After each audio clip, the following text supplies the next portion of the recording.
The first time Varnox saw a human, he thought it was a mistake. It stood there inside the observation chamber, breathing through its mouth, eyes darting around like a prey animal. The creature wore a loose gray uniform, blood-crusted on one sleeve, and a jagged line of broken skin stretched across its forehead. Varnox blinked all 6 of his eyes, turned to the data feed, and checked the subject designation again. Designation: Homo sapiens. Status: conscious. Injury: moderate cranial laceration. Behavior: alert, responsive. He tilted his oblong head slightly. This is the one? Yes, lead biologist Varnox, replied the assistant drone, hovering near the ceiling. Recovered from crash site Gamma 7. The ship was unregistered. No flight pattern on record. I see, Varnox said, then stepped closer to the barrier. Can it speak? The human narrowed his eyes. I can hear you just fine. You gonna stare all day, or maybe introduce yourself? Varnox's thorax stiffened. He activated the translator sphere and let it hang in the air between them. I am Varnox, senior exobiologist of the Trilari research fleet. You were aboard vessel 17-9 of Quadrant Silex. Your name? Arlen Jackman, the human said. I'm from Earth. And you're not supposed to be grabbing people out of their ships. You were unconscious, Varnox replied. Your vessel was disintegrating. We salvaged what we could. Lucky me, Arlen muttered, then sat on the bench behind him. You planning to send me back? Varnox ignored the question. He was already pulling up Arlen's vitals. Heart rate slightly elevated, blood pressure high but not critical. The cranial wound would need disinfecting. He logged the data and turned away. Get the medic drone. Begin a full spectrum scan. I want to understand how this organism survived low-orbit collision, and have someone analyze the remnants of the craft's shielding. Yes, lead biologist. Over the following days, Varnox did what he did best. He studied. Humans, he discovered, were absurd. Their biology was riddled with redundancies, their immune systems overreacted to dust, and their bones broke far too easily. Yet Arlen Jackman had survived a crash that should have liquefied his organs. The scans showed minor spinal compression, a fractured rib, and the head wound, but no internal bleeding, no organ damage. When Varnox confronted him with this data, Arlen just shrugged. Guess I got lucky. Statistically, your survival is improbable by a factor of 83,000, Varnox said. I've had worse, Arlen said, then winced as he adjusted his posture. Okay, maybe not worse, but close. Varnox stared. Explain. I was in a mining collapse once. Back on Mars. Took a steel beam to the leg. Compound fracture. Took the crew 7 hours to dig me out. Varnox processed the statement. He accessed Martian mining reports, cross-referenced structural failures, and found a record that matched. Arlen Jackman had, in fact, survived a tunnel collapse with a broken femur. He had undergone surgery, spent 3 months in recovery, and returned to work. This was not a statistical anomaly. This was a pattern. Varnox began reviewing more human cases. Burn victims who survived atmospheric re-entry. Climbers who endured days in sub-zero temperatures. Amputees who returned to combat roles. Every time he thought he had found the limit of human endurance, another data point contradicted him. He returned to Arlen. Your species displays an alarming resistance to trauma. I have cataloged 17 cases of individuals surviving events that would annihilate most carbon-based life forms. Arlen was lying on the infirmary bed, his rib wrapped, forehead stitched. Yeah, we're stubborn like that. Your physiology does not explain it. Rapid clotting would not prevent hypovolemic shock. Pain tolerance varies widely. And yet you persist. Arlen looked at him, eyes sharper than before. You're not just curious. You're worried. Varnox didn't answer. He was already back in his lab, feeding data into simulations. The Trilari had studied thousands of species. Most followed predictable evolutionary paths. Specialization, optimization, extinction. Humans were different. Inefficient, chaotic, unstable, and yet still alive. Still expanding. He ran projections. Human expansion over the next 2 centuries. Encounter probabilities. Conflict simulations. In one model, humanity was contained through diplomatic assimilation. In another, they were isolated. But in over half of the simulations, humanity adapted and overcame. He ran more models. Isolation? They built their own networks. Containment? They broke it. Denial of resources? They found alternatives. Every time, the species responded not with surrender but with invention. Varnox felt something unfamiliar. Dread.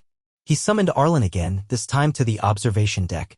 Tell me, Varnox said as they watched the stars stream past, why do your people keep going? Even when logic says you should not. Arlen didn't answer right away.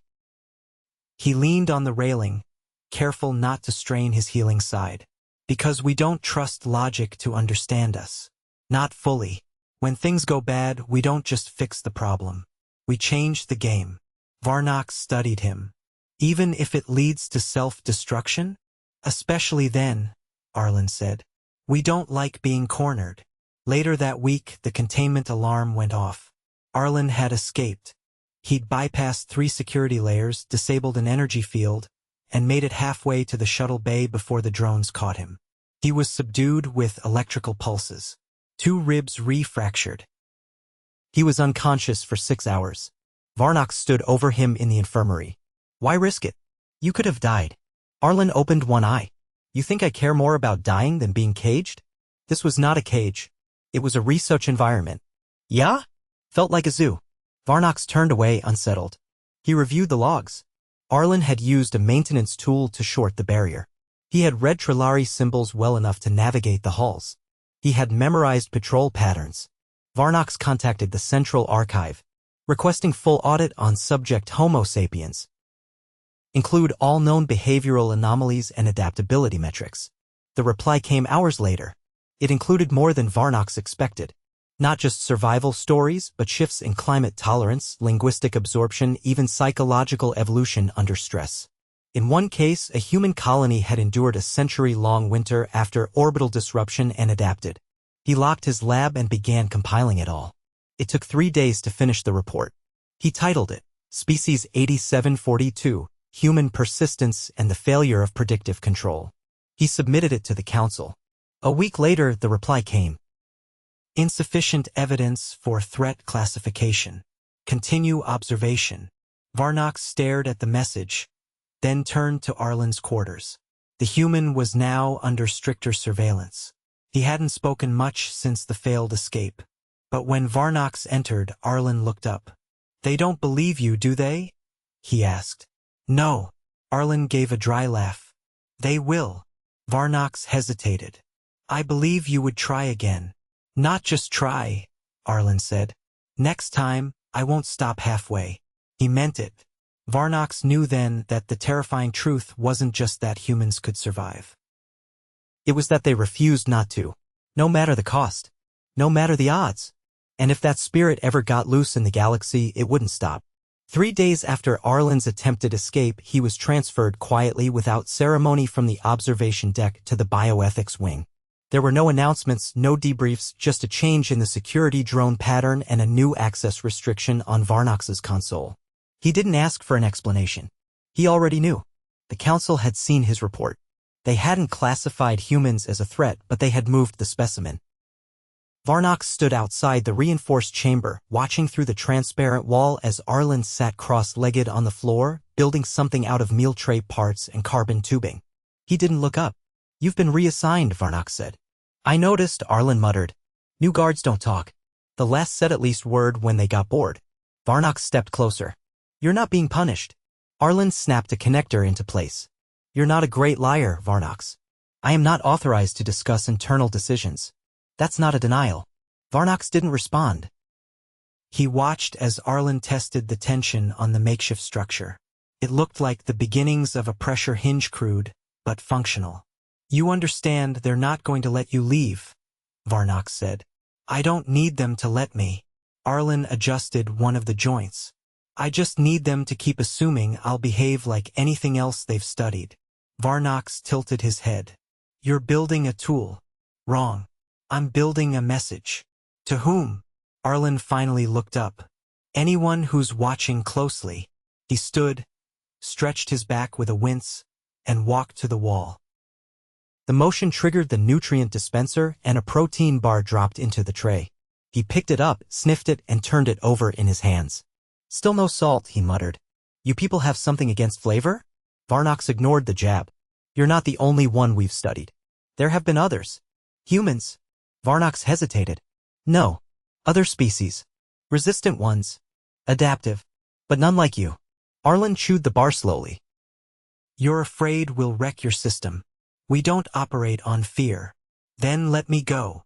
That is not my decision. Arlen dropped what remained of the bar into the waste chute. You say you're scientists, that you study, but you've already decided what we are. No, Varnox said. I've decided what you could become. Same difference. Varnox left. By the next rotation, the object Arlen had been constructing was gone. The chamber was spotless. The dispensers had been recalibrated, the floor sterilized, the wall displays reset to default. When Varnox asked the maintenance AI what had happened, it reported a system-wide sanitation protocol had been initiated remotely. No record of authorization. He requested a review of internal logs. Denied. Varnox returned to the chamber. Arlen was doing push-ups, breathing hard, sweat darkening the sides of his shirt. He didn't acknowledge Varnox's presence. You triggered a full wipe, Varnox said. Did I? Arlen didn't pause. Must have been a glitch. Your access is restricted. You couldn't have issued a command like that. Then maybe the room just didn't like what I was making. Varnox watched in silence until Arlen finished his set and sat against the wall, panting. You're conditioning yourself for lower gravity, Varnox noted. Always good to be ready. For what? Arlen wiped his forehead with his sleeve. Options. Later that cycle, Varnox bypassed vessel protocol and fed a query into the long-range archive node. He requested every known human interaction with hostile environments spanning Atmo breaches, vacuum exposure, radiation surges, and multi-G trauma events. The data came back in waves, raw and unfiltered. Case after case of survival by inches. Pilots who blacked out during re-entry but revived mid-descent and regained control. Engineers who performed surgery on themselves with mining tools. A child who survived a solar flare in a damaged shelter by rationing oxygen down to breaths per minute. Varnox skimmed until his ocular nodes strained. None of it made sense. By the next vessel cycle, Arlen's vitals showed elevated cortisol levels, minor muscular micro-tears, and increased caloric consumption. Varnox noted the changes but didn't intervene. Instead, he began manipulating the simulation chambers testing environmental responses. He started with barometric shifts. At rotational dusk, the pressure in Arlen's chamber dropped by 10%. Not enough to cause distress, just enough to notice. The human sat up halfway through sleep, blinked, checked the wall display, and went back to bed. The next cycle, Varnox introduced variable lighting. Erratic flickers, spectrum shifts, short blackouts. Arlen built a visor from his bedding wrap and slept through it. On the third test, Varnox dropped ambient temperature by 15 degrees. Arlen emerged from rest wrapped in insulation foil he'd stripped from the dispenser's maintenance panel. He wore it like a cloak. Varnox watched the feed and said nothing. 2 cycles later, the chamber lights failed entirely. No humidity control, no directional sound cues. Just blackness. Arlen moved slowly, feeling along the walls, arms extended. Within minutes, he'd constructed a perimeter from dispenser trays and wall panel fragments. He tapped the floor in a pattern and sat behind his makeshift shield. Varnox increased the blackout to a full rotation. When the lights returned, Arlen was asleep, face down on his arms, legs wrapped in the insulation foil. Why are you doing this? Arlen asked during the next meal cycle. You adapt too quickly, Varnox said. That's not a reason. That's a symptom. I wanted to see where the adaptation plateaued. There isn't one. You're not infinite. Neither is pressure, Arlen said. But it'll crack anything if you apply it long enough. Varnox paused. You're suggesting persistence is more dangerous than power. I'm saying your mistake is thinking they're different. On the next rotation, Varnox removed all entertainment feeds from the chamber's interface. No sensory input, no visual stimulation, just meals and waste disposal. Arlen stopped eating for 2 cycles. When he resumed, he carved the protein bars into shapes. Towers, bridges, faces. He arranged them on the floor in patterns. He whispered to them. Varnox pulled the audio logs. The words were nonsense. Half phrases, broken rhymes. But the rhythm followed a pattern-coded signals, perhaps. He flagged it for analysis. By the sixth cycle, Arlen had begun drawing on the walls with nutrient paste. Equations, sketches of mechanical parts, something that resembled a map. When the sanitation drones scrubbed it clean, he started again. Varnox watched the feed transfixed. "You're not trying to escape anymore," Varnox said. "I'm not. You're sending messages." Arlen smiled without humor. "Told you I was building a message." "To whom?" "Anyone who thinks I've stopped trying." Varnox leaned in. "You're not unique. You're just early." Arlen's eyes narrowed. "That's the smartest thing you've said since I got here." That rotation, Varnox removed the nutrient dispensers. Arlen didn't protest. By the end of the first cycle, his vitals showed dehydration markers. By the second, his heartbeat slowed. He curled up against the wall, conserving warmth. On the third cycle, Varnox restored the dispensers. Arlen didn't move. Varnox entered the chamber himself. "You'll die." Arlen opened one eye. "That's your limit test, isn't it? See when I break." "I wanted to understand." Arlen forced himself to sit. His hands trembled. "Then understand this. If you're waiting for us to quit, you're going to run out of time before we do." Varnox stood in silence. Later, he compiled a second report. It was shorter than the first. No projections, no simulations. Just a statement. They do not adapt to survive. They survive because they refuse not to. And when they encounter a system they cannot influence, they change themselves until they can. He did not send the report. Instead, he watched Arlen eat, one slow bite at a time, and waited. For days after the nutrient deprivation trial, Arlen Jackman stood unaided, his gait slow but steady, and asked for a mechanical stylus. Varnox authorized it. The request passed through 5 levels of clearance and drew 2 separate oversight queries from the ethics division. Varnox replied to neither. He had stopped explaining himself. They could observe if they wished. They were already too late to understand. By that evening cycle, Arlen had drawn a full schematic on the inner wall of his chamber. It was a compact engine unit, modular, pressure variable, built for uneven terrain. Not a weapon. Not even an escape tool. Just an idea. A new one. "You're designing again," Varnox said from behind the observation pane. Arlen didn't look up. "I was thinking about wind. There is no wind on this vessel. That's why it's hard to remember what it sounds like." He scratched in a notation, muttered something about torque ratios, and rotated the stylus between his fingers. His hands no longer trembled. His muscle tone had returned. The healing was linear, traceable. But the changes in his neural scans were not. Varnox had noticed them 3 days ago. Synaptic activity had increased in Arlen's prefrontal cluster, but not in response to stimulus. The patterns were recursive layered. It wasn't just problem-solving. It was strategic abstraction. He was modeling possibilities without prompt. Varnox opened the chamber door. "You're not supposed to be in here without a drone escort." "I've deactivated the kinetic barrier," Varnox said. "If you choose to strike me, I will not survive it." Arlen set the stylus down. "That's not what I'm trying to do." "You could have. Many times." "I know." Varnox stepped inside. The walls hummed faintly, not an alarm, just the ambient noise of a vessel uncertain about its own safety. "You've become quieter," Varnox said. "No one listens to noise. They listen to echoes."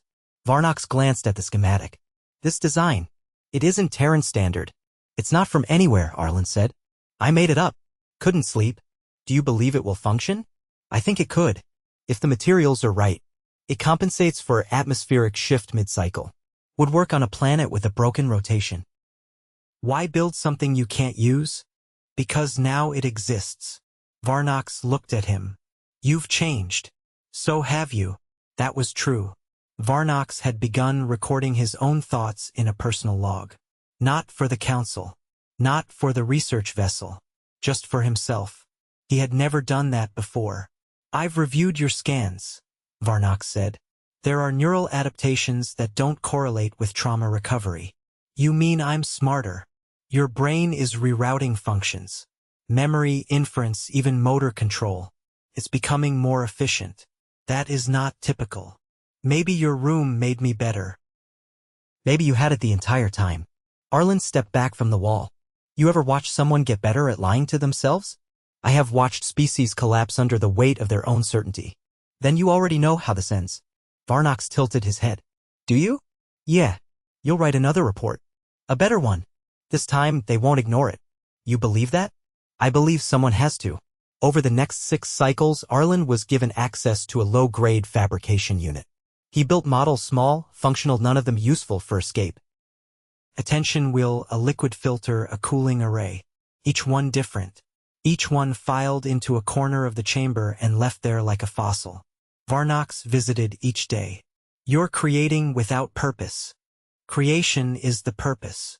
That is not a Trilari concept. Yeah, I've noticed.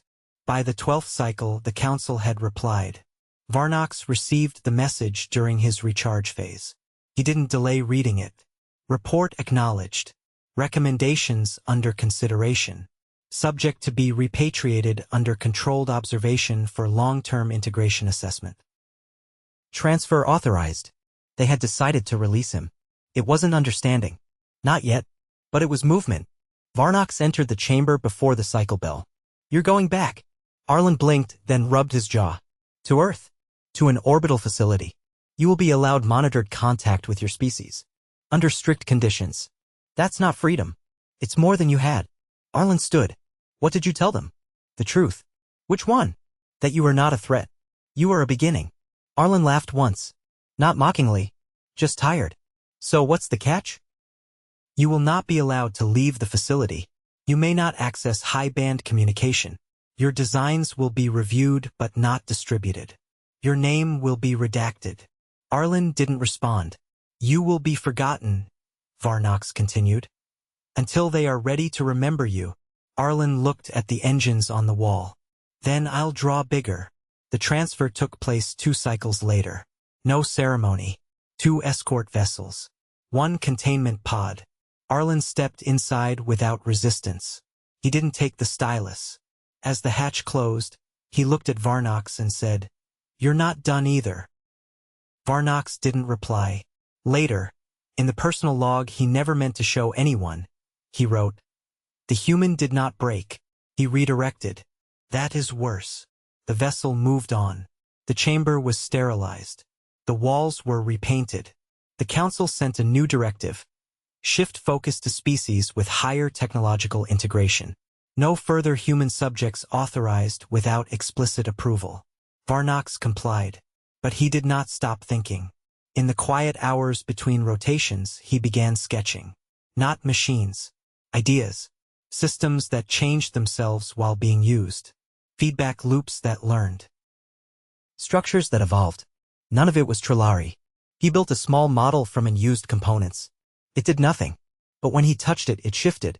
He left it on his desk. When the next research cycle began, he submitted a new proposal. Not about Arlen. Not about humans. It was titled, Adaptive Dynamics in Self-Modifying Systems. He didn't cite a source. It was approved within 2 days. A small team was assigned. During the first team briefing, a junior analyst asked where the inspiration had come from. Varnox answered from something that refused to be defined. And that was the end of it.